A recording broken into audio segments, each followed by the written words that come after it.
Welcome to Post-Election Iran, 1 week of special coverage here on Press TV. In the next 7 days, we'll be looking at the events surrounding the unique presidential elections held on June 12th. An election that broke ground, made history and continues to make headlines across the world. But what's behind the headlines and what can we read between them? Who are the political powers at play? And what game are they playing? And where did this all lead? These are just a few of the questions we'll be discussing openly with voters, analysts, officials and journalists from Iran and abroad. Today, we'll be looking at the events before, during and after the elections and how they are dealt with within Iran's legal framework. So do stay with us here on Press TV.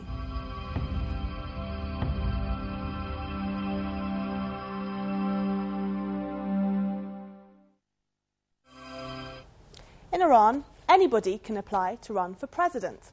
Applicants go to the Interior Ministry to register their intent before the deadline. Next, there is a rigorous vetting process of each and every candidate by the Guardian Council.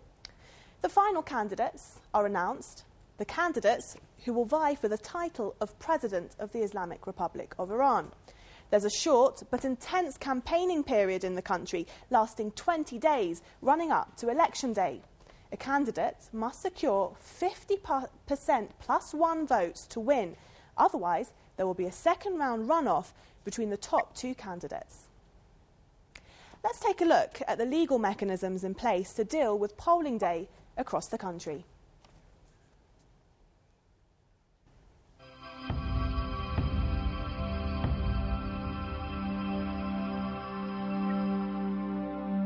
Iran's election consists of 45,713 polling booths from the biggest city to the smallest village. Under the law, every single booth has to be monitored by at least 14 officials. So who are these official monitors? Every booth has an executive branch that includes the head and deputy head of the station and a team of secretaries whose numbers depend on the size of the branch. A representative from the governor's office has to be present, as well as a team from the Guardian Council itself. On top of that, a police monitor and an Interior Ministry inspector must be in attendance.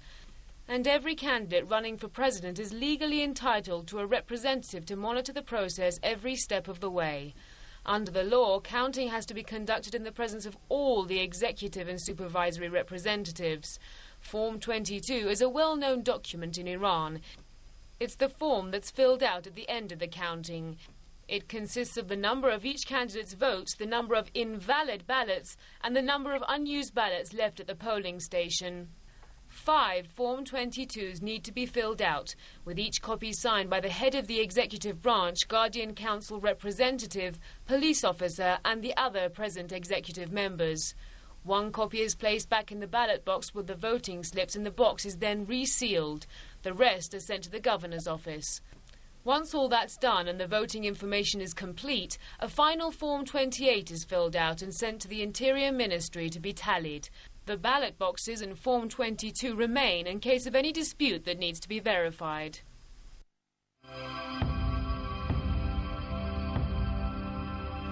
And that's what we've seen this election. Candidates who ran for president disputing the election results. Iran's electoral law states that candidates have up to 3 days after the election to make a complaint and provide evidence to the Guardian Council. If, after receiving a complaint, the executive branch of a particular area verifies that the election procedure is irregular, the Guardian Council can nullify the votes at that station. The Guardian Council usually provides the final results within 7 to 10 days, but those of you who've been tuned in to Press TV's news will know that on Tuesday it announced that it has asked for an extension of 5 days, which has been granted by Iran's supreme leader. Now, to discuss that issue and more, I'm joined by Iran's Guardian Council spokesperson, Dr. Abbas Ali Kadkhodai. Many thanks for being with us here on Press TV. Let's start off with this extension. You've asked for and have been granted this 5-day extension to investigate complaints. Why did you need the extra time?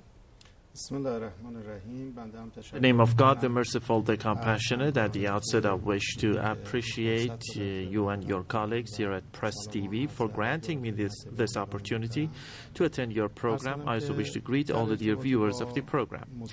In connection with the extension period that was requested, in order to create further trust among supporters of candidates, and in order to contribute to the process of confidence building, this request was made. And what we have done in the past 10 days, we have looked into the issue and we are prepared to announce the results.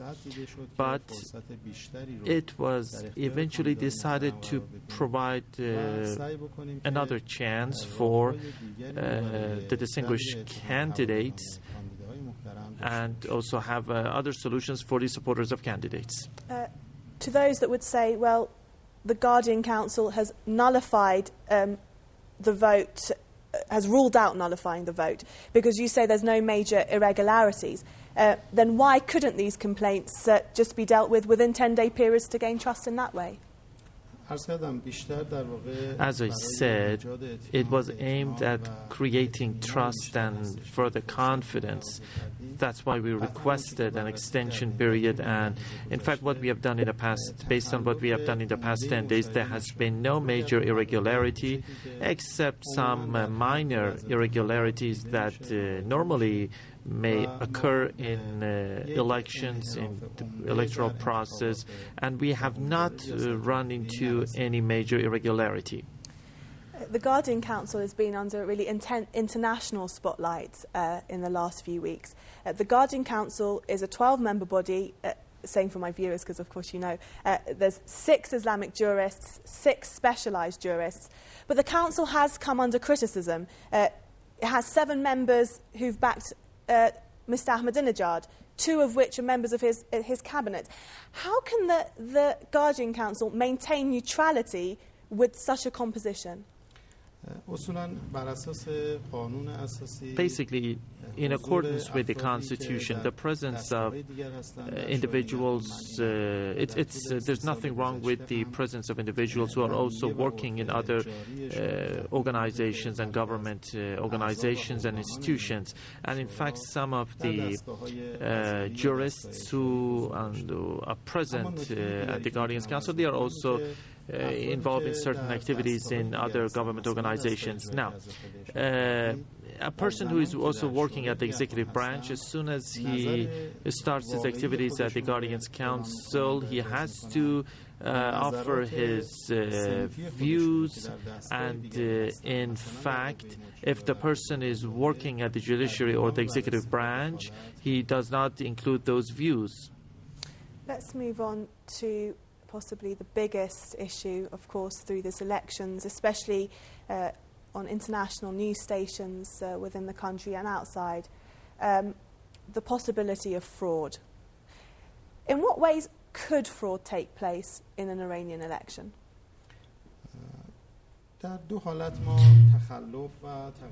We may have fraud in 2 cases.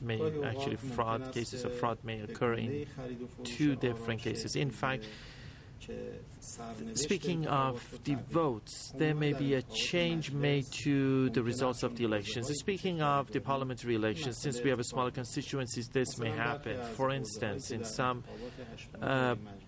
constituencies at the 8th parliamentary elections, due to the fraud that took place in that constituency, the votes cast in that constituency or the polling station were annulled. The votes were annulled.